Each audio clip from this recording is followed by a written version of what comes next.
અલા એ તમે કેમ આવી તો બેહી રહ્યા હો? હા તે મારે શું કરવાનું? શું કરવાનું? હલ્દી રસમ ચાલુ એ થઈ જાય નીચે. હા તે હલ્દીની રસમ ચાલુ થઈ જાય મારું શું કામ એ પણ તમારે કપડા નહીં પહેરવાના? સના પહેરે જ છે. આવા કપડા પહેરીને જવાય એ? તે મારે જે છે સંબંધ જોવા જવાનું છે મારે કપડા બદલાવા જોઈએ. અલા પણ અત્યારે ફેશન હે બધા જો તમે જોઈ આવો નીચે બધા જેવા મસ્ત મસ્ત કપડા પહેરીને આયા હે પીળા કલરના. એટલે મારે પીળા કલરના કપડા પહેરવાના? આજ તો પહેરવા જ જા પડે જા ને. સાની માની. અલા આવું ના કરાય, પહેરવા પડે ના, આપણે એકલા પડ્યા રહેવી નેતર. હા તે ભલે એકલો પડે રહ્યું તે પણ ત્યાં હું બીજા કપડા પહેરું ને તો પેલો રાયડાના ખેતરમાં ઉભો ને ત્યાં જેવો લાગુ. હવે એવા જઈ ના લાગો હવે સાના માના. હા જાને હવે તાણે સાની માની. પીળો શર્ટ હે તમારો બરોબર, ઈ તમારે પહેરવાનો હે અને નીચે હે ને પેન્ટ હે વ્હાઈટ. White pant? હા. તને ખબર હું જેવો લાગુ? કેવા લાગો? દાળ ભાત જેવો લાગુ. જઈ દાખલા જેવા ના લાગો, ઓલા બધાય પહેરે, તમે જુઓ તો ખરા નીચે જઈ. એટલે બીજા ગાંઠ પણ કરે એટલે મારે કરવાનું એવું નહીં, એલા તાર ફેશન હે એની પણ. આવી ફેશન હોય આ નવા નખરા કરતા જાય રોજ નવા બતાવે. અને જો હું તમને કહી દઉં, જો પહેર લો અને પછી હે ને નીચે આવો ને એટલે એક ખૂણામાં ના બેહી રહેતા, હું તમને કહી દઉં. એટલે મારે શું કરવાનું? ડાન્સ કરવાનો હે શું? મારા બાપ પુત્રમાં કોઈ ડાન્સ નહીં કર્યો, તમે નચાવશો તમારા હા તારા આખા પિયર પક્ષવાળા થઈ.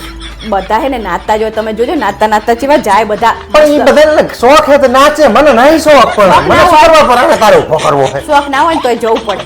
એટલે મારા બાપ તું લોહી પી જાય. એ રસમો એની કરવી પડે અને હે ને આપણને એમને એવું થાય કે આમને તો કઈ શોખ જ નહીં એવું થાય. રહેવા દે યાર, પીડા લુગડા બુગડા નાચવાનું બાચવાનું રહેવા દે. મારા મેચ ચાલુ છે, મને મેચ જોવા દે શાંતિ. પહેરવાના હે કે નહીં પહેરવાના તમારે? માર નહીં પહેરવા યાર. પણ યાદ રાખજો તમારા ભાઈના લગ્ન આવે હો. અત્યારે મને કગરાવો ને તું તમે. મને ધમકી ચમ આલે પણ? ખાલી લુગડાઓ નથી તું આપણો સંબંધ બગાડી નાખી. હું પ્રેમથી તમને સમજાવું તો તમે નહીં સમજતા, તો પછી શું કરું? આ પ્રેમ કહેવાય? પરાણે પરે પીળા લુગડા પહેરાવી. પણ નીચે બધા પહેરીને બસ તૈયાર થઈ જાય બરોબર, તો ભાઈ ને પ્રેમ કીધું તમને તોય તમારે નહીં પહેરો તો મારે શું કરવાનું? પછી તમને આવું જ કરું ને હું. અલ્યા મારા બાપ લોહી પી જાય તું તો. લે કાયમ તારો આ ટંટો હોય. ને પછી ને તમારા ભાઈના લગ્ન આવે જ છે, યાદ રાખજો. પછી તમે મને આવું કરો ને હું તમને એવું જ કરીશ, એટલે તમને ખબર પડે. મેં તને જાણે કીધું તું આ કલરની સાડી પહેર, તું આ ના પહેરીશ, આ પહેર. તને જે ગમે એ પહેરવાનું તને કહું. તને હરખ હોય તારે પીળું પહેરવું પહેરજે ને કે ના પહેર. પણ એ હલ્દી રસમમાં તો પીળું જ પહેરવું પડે, પછી તમારે જે પહેરવા હોય પહેરો. અત્યાર સુધી આ રસમ નથી આવતી. હમણાં એ ફેશન આવી છે તારની તો પછી કરવું જ પડે ને. લાય ને મારા બાપ લાય લુગડા લાય ને તું હું પહેરી લઉં એટલે વાર્તા પતે. હેડો. અને મને નાચવા બચવાનું કહેતી ને